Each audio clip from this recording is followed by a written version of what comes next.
instead. Oh. Right, now that I'm proud of us. the shameful art corner's over, I we can move on. So now we've got a special sneak peek behind the scenes as a palette cleanser coming up. We've got James McAvoy, Neil Gaiman, legendary audio wizard Dirk Maggs are going to give us a little trip behind the scenes on how they made The Sandman.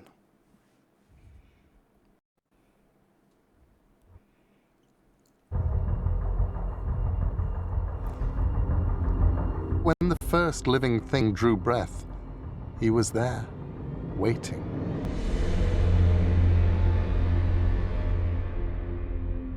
All of the people out there in the audible world who think they've listened to everything with my name on it have an adventure waiting for them. I'm really proud to have been part of bringing this to a bunch of people who really have not had very much other than the original work for 30 years to enjoy. You are utterly the stupidest, most self-centered, appallingest excuse for an anthropomorphic personification on this or any other plane.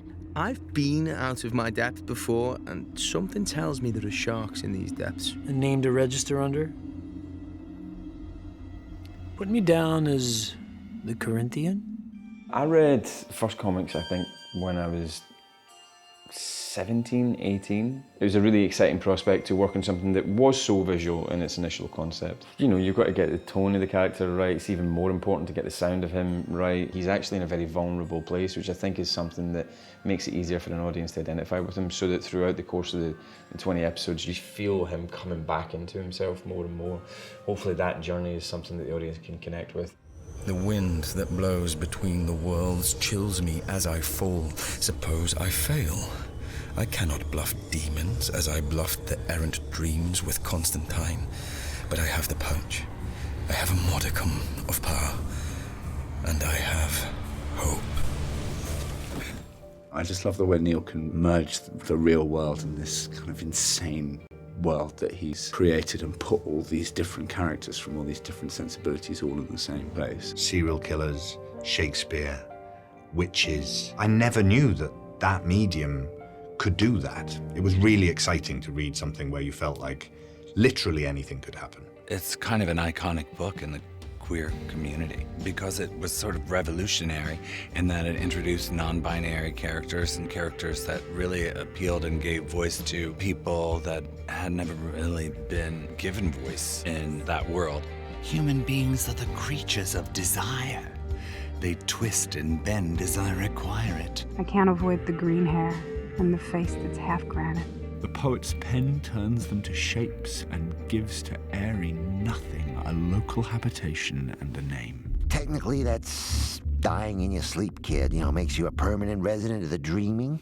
This is absolutely the perfect medium for the Sandman. It's beautiful because it's so poetic and so out there. It's almost hard to imagine a visual version of it because we all want to create it in our heads. Dirk is a hugely accomplished director at being able to cast well and create beautiful cinematic soundscapes. He works in a very particular way. In the booth with you, he's bouncing off you. It feels very alive, and I think you hear that in the recording. It really sounds the way that your imagination makes it sound. There's a million amazing actors, the mixing of all the different sound effects, and the music is also fantastic.